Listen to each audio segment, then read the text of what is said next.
You saw a crisis and you said, what can I do to help? And our response teams are doing everything in our power to rescue and recover the victims of this collapse, literally as we speak.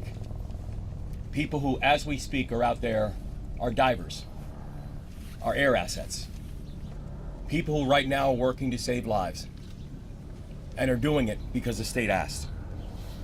And we will update the public as the work continues. To our partners inside and outside of government, I know this has been a long night. We started coordinating immediately after the Key Bridge collapsed. We've been standing together every step of the way, from our county leadership, to our city leadership, to our state leadership, to our federal leadership. And I'm grateful to call each and every one of you not just colleagues, but I'm grateful to call you friends. And to the people of Baltimore, and each and every one of the 6.3 million Marylanders who call our state home, I recognize that many of us are hurting right now. I recognize that many of us are scared right now. And so I want to be very clear about where everything stands. We are still investigating what happened, but we are quickly gathering details. The preliminary investigation points to an accident. We haven't seen any credible evidence of a terrorist attack. Our administration is working closely with leaders from all levels of government and society to respond to this crisis, and not but just by addressing the immediate aftermath, but also by building a state that is more resilient and a state that's more safe. That is our pledge, and that's our commitment, and we're going to keep that commitment. And lastly, to the victims of this tragedy and their loved ones, all of our hearts are broken. We feel your loss.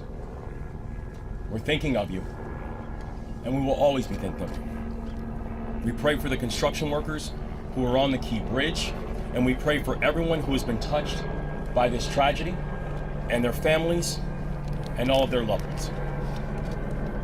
But Maryland, we will get through this, because that is the Maryland spirit, and that's what Maryland is made of. We are Maryland tough, and we are Baltimore strong. So in the face of heartbreak, we come together. We embrace one another, and we come back stronger. That's what we've always done. That's what we'll continue to do. And that's what we're going to get done together. And we're going to pray for Baltimore. And I'd like to turn this over to Senator Van Hollen, who's done a remarkable job in our fellow delegation in providing support. So thank you, Senator. Thank you, Governor. As the governor said, we come together. We come together in Baltimore, we come together in Maryland. First of all, our hearts go out to all those who were on the bridge and their loved ones. We pray for them. Our gratitude goes out to the first responders who, as we speak, are out there continuing to conduct search and rescue operations. I want to thank the governor, the mayor, county executive, all the people gathered here as part of Team Baltimore and Team Maryland. And the federal government is with them as a partner. The Coast Guard, as we speak, is also part of this mission. Coast Guard cutters, Coast Guard aviation assets. I spoke twice today with Secretary of Transportation Pete Buttigieg. Pete Buttigieg has pledged that they will do everything they can to very quickly release emergency response funds for this important project. The National Highway Transportation Administrator is on his way to Baltimore if he's not here already. They will be releasing those early funds once all the parties are fully engaged. Second, the National Transportation Safety Board. I talked to the chair this morning. She and her team will be conducting an investigation of what happened. And finally, the Army Corps of Engineers, naval assets for looking below the surface and clearing. All of this is going to be part of the effort. The governor is leading Team Maryland, the mayor and the county executive, of course, Team Baltimore. But I'm just here to say, together with Ben Cardin, Senator Cardin, and Congressman Fume and others, the federal government is your partner in this effort. Thank you, and again, to the people of our state and the people of this great city. We're with you. We love you. We will get through this together. Thank you, Governor.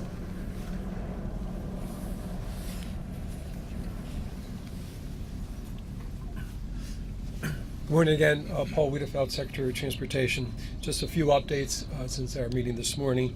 The crew that was out there working was basically repairing potholes. Just so you understand, that had nothing to do with a structural issue at all in the facility. At this time, one person has been rescued so far, and our efforts continue in terms of that. Engineers are on site right now, determining both some of the structural issues, obviously some of the debris field, and we'll start to work that, but we'll work hand in hand with the NTSB before we take any further action in that area. With that, I did want to introduce the FBI for a few comments as well. Hello, my name is Bill Del Bagno. I'm the special agent in charge of the Baltimore field office.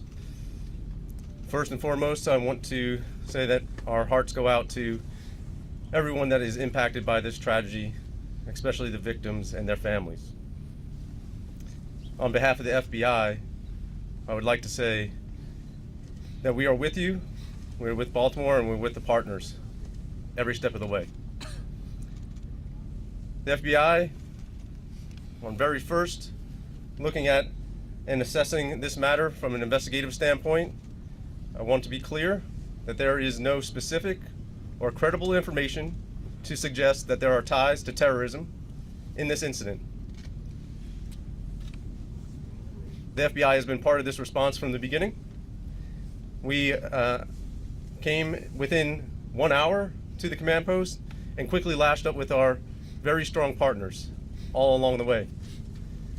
We will bring whatever resources that the FBI has to bear. We've already brought our crisis response, our victim services, and just recently, our underwater search evidence recovery teams are on site. And we will continue to provide all those resources as long as it takes. The investigation goes on. We'll take it to its logical conclusion along with our partners. To the people of Baltimore, to the public, I ask you to be patient as we go through this and as information becomes available to us. And lastly, I want to say thank you. Thank you to our partners. Thank you to everyone who in the FBI and counts on the FBI. We will always bring what we need to the people of Baltimore, and we are with you. I'd next like to introduce the Coast Guard.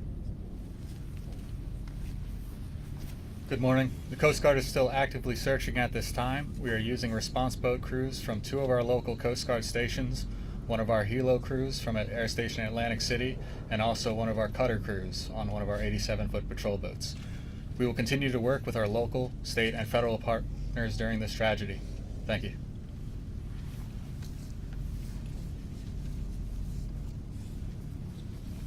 We'll take some questions. Everyone, we're going to start from this side. Governor, as far as you are aware, was the collapse of that bridge inevitable as that ship hit that part of the bridge? No, we're still in the process of investigating exactly what happened. So we don't have any further details about whether or not it was inevitable or not. But no structural issue with the bridge? No, there was. In fact, the bridge was actually fully up to code, so we have no further information about what happened during that time. Governor, is all shipping in and out of the port now stopped completely? And do you have any estimate very early on as to how long it will be before shipping can resume to the Port of Baltimore? Yeah, we don't have any estimates on timeline because right now our exclusive focus is on saving lives. Our exclusive focus is on search and rescue. Everyone, let's move over to the middle. Could you give us a better sense for the number? Because we had heard, I know Mr. Wiedefeld said 1 had been rescued, but earlier from Baltimore we heard that 2 had been rescued. Can you tell us the total numbers we're talking about that you're searching for, and how many have been rescued? Well, There are 8 individuals. 6 are being searched for right now. One is was taken to the hospital, and one is not in the hospital that we're speaking to. So 6 unaccounted for. Yes. And does that involve individuals that may have been in vehicles that went in the water? Is that just the Do we construction? know? We believe it's a construction crew. Okay, so we don't think there's anyone in vehicles in the water. No, we do not believe so. Okay, we'll take questions right here. Take this question here. Governor, 2 questions. Quick, how quickly did you find out about what happened here, and what was your reaction when you heard the scale of what just occurred at that bridge earlier today? well, I mean, I think it was probably within minutes of everything, less than an hour, when I know that my phone first rang, and first from the mayor of Baltimore, and also from our chief of staff, and it was. We know the Key Bridge. I've ridden over the Key Bridge countless times. So many of us know the Key Bridge because it is our normal commute. This is a place that is a normal commute route for over 30,000 Marylanders every single day. And so to hear the words that the Key Bridge has collapsed, it's shocking and heartbreaking. And immediately the first thought and the first ideas go back to what happened to the people, what was the impact on human life. But for every single one of us who are Marylanders, the words that the Key Bridge is gone, it still shakes us, because for 47 years, that's all we've known. And so this is not just unprecedented from what we're seeing and what we're looking at today. It's heartbreaking. Governor, can you confirm that the crew on the ship alerted authorities that it had lost propulsion and was in trouble? We can confirm that the crew notified authorities of a power issue. Yes. And that they had lost power on the ship? Yes. Was there any ability to shut down the bridge? Chris, maybe we're gonna take the question right here, Church.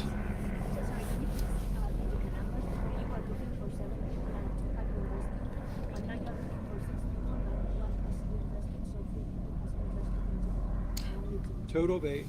Excuse me. A total of 8. 1 rescued and in hospital. 1 not in hospital, but it has.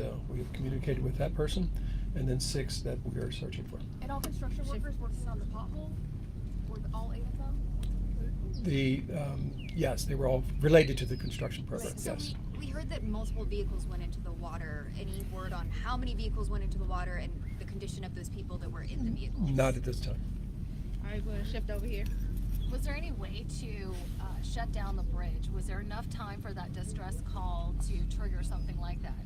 Now, the thing that we know is that even as the boat was coming in, we had a ship that was coming in at 8 knots, so coming in at a very rapid speed.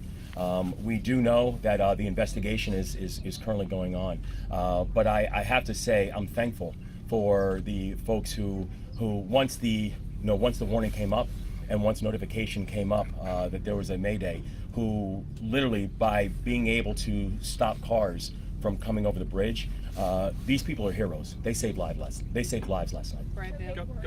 Governor, the focus is on rescue now and humanity.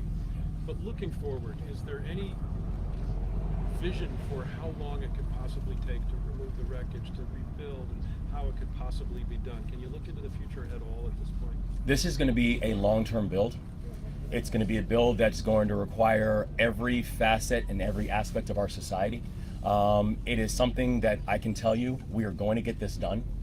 We are going to make sure that this is not just rebuilt, but that we are going to rebuild in a way that remembers the people who this tragedy has impacted, and also do it in a way that honors the community that it serves. But right now, I could not give you any form of estimate on timing or cost. Right now, my and all of our exclusive focus is we're just trying to save lives. Can the mayor talk on the state of emergency locally, please?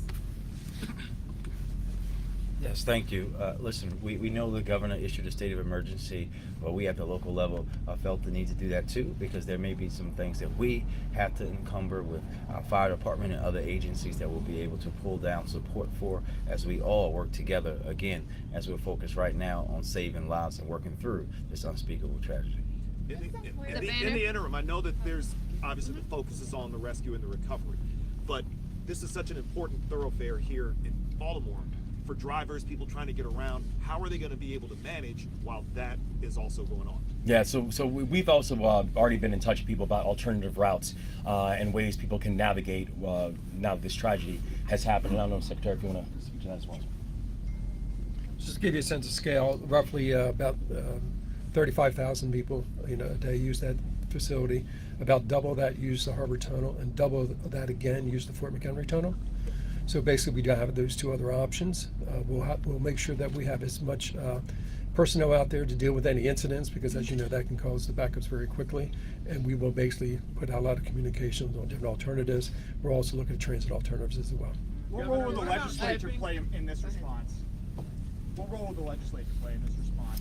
Are there any policies, any state funding that's going to be freed up in the coming weeks? Oh yeah, no. So we are in fact, we have our Senate President here. We have members of the legislature here. The legislature is going to have a role in all of this, as will our local elected officials, as will state officials, as will the federal government. Everybody is going to have a role in terms of how we think about the rebuild. Governor, how long do you expect shipping to be closed down through the port? Do you have any estimate in terms of the port here? We don't at this point. But we no don't at this ships point. are going in or out at this time. Right? Correct. Yeah, we don't have an estimate on timeline as of yet. Our focus really is right now on just make sure we're saving lives. One last question. Did that person die in the hospital? Are they able to get out at all or no? I'm sorry, say it again. The ships the vessels that are currently docked at the port, are they able to get out or no? The one that's captured under the is that Still at port. Oh yes, that one's still at port. Yes. We'll take one Governor, last one last question. Yes, ma'am.